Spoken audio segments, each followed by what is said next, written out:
Hey guys, today we're planting some blue potatoes, some more red skin potatoes, and some red pearl onions. We grow these blue potatoes and red skin potatoes every year. I love them. They're my absolute favorite. I just have a thing for purple vegetables because they have cancer-fighting properties in them that green vegetables don't have as much of, so I like to grow them every year. I'm just dropping these potatoes down where I'm going to end up planting them, and I'm kind of just doing a zigzag pattern. I'm spacing these about 12 to 18 inches apart, and I actually won't water these at all until it starts to get really warm outside.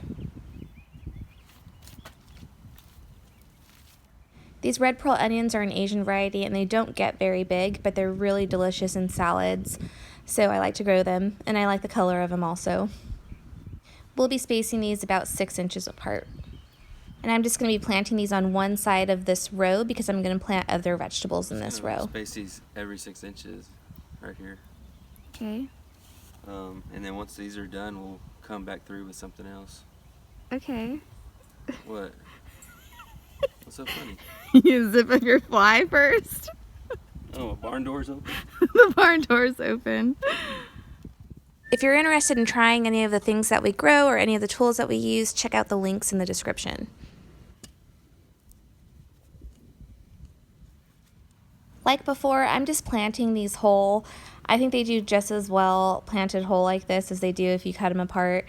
I didn't notice a significant difference last year when I cut them into pieces and when I planted them whole, so I'm just going to plant them whole from now on. A quick tip though, if you have problems with your potatoes rotting, you can actually smother these in wood ash or put a little bit of wood ash in with the potato, and that'll help keep them from rotting.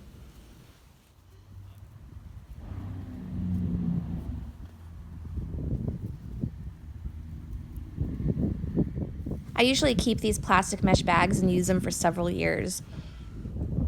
Hey, that's a nice rake you got there. Hey, whatever works. Here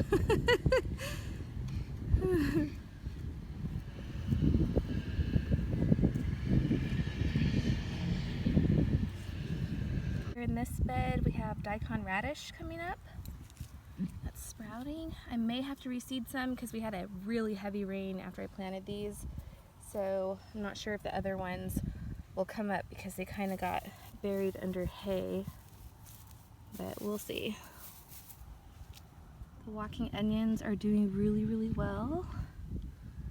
It's pretty thick now. And then that garlic we planted a while back, that we planted really late in the season, is doing good too. And you can see some of the flower bulbs that we used to divide this row. Those are coming up. The softnut garlic that I planted is doing well, and so are the Windsor beans or fava beans. Even though the chickens and the ducks ate down these few on the edges, you can see where the leaves are eaten off, they just pushed off new leaves. I put a little piece of fence here to keep them out while they're free ranging, but I'm really impressed with these because look at this. This plant was completely eaten down to the ground, and it still just shot off a new plant, which is really impressive actually. Even that one was completely eaten down, and it's shooting off some new leaves from the roots, so I really like this plant. And here are the Brussels sprouts that we started not long ago from seed, and then the red Russian kale. And there's still quite a ways to go for these ones. The Brussels sprout seeds were kind of an old pack of seeds, so I'm thinking that might be why I didn't get such a good germination rate. But I wanted to use them, but that's okay because I'll still use these containers and I'll plant some other Brussels sprouts in them. But I may still get some sprouts out of here there because it's been really cold, so they could just be taking their time also.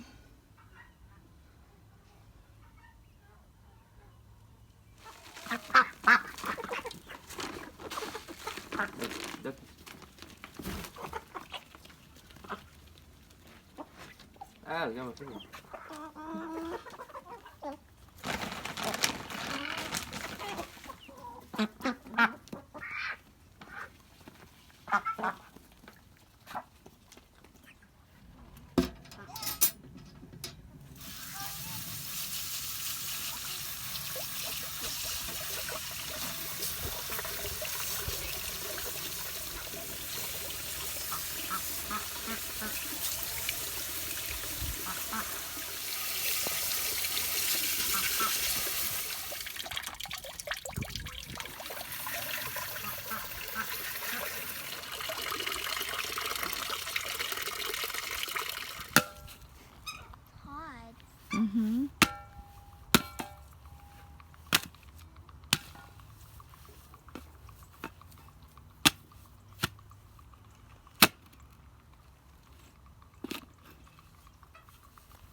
there seeds in there? Yeah. Let's see. Oh, they're all inside that pulp.